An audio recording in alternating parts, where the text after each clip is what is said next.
Millions of dollars are coming out of your pockets every year to pay for young people doing time in a juvenile detention facility. In this special report, Paying for Time, Fox 31's Courtney Highfield connects you to how much it's costing you and what's being done about it.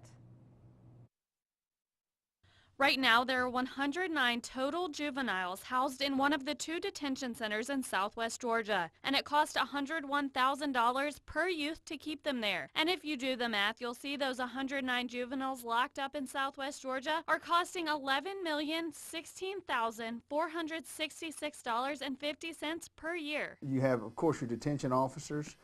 You've got educational component.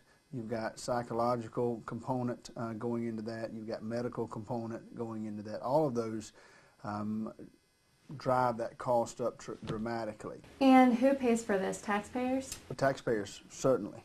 The state, all of it comes down through Atlanta from the state, and so it's divvied up among the regional and YDCs, and but it's all basically coming out of our pockets. Which is part of the reason the juvenile justice reform came about. House Bill 242 and juvenile justice reform addresses how we look at youth and for some of their minor offenses, look at addressing those issues and keeping them in the community. In order for this to work, the community has to have an evidence-based program in place by the time the reform goes into effect.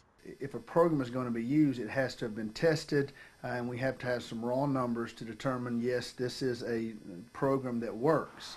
These programs could be anything from a mentoring program to having a child enrolled in community service projects. And luckily, the taxpayers aren't the ones footing the bill. Governor Deal has provided $6 million in grants. And these grants have gone to communities all across the state. And what they are for is for juvenile courts to look at their programming.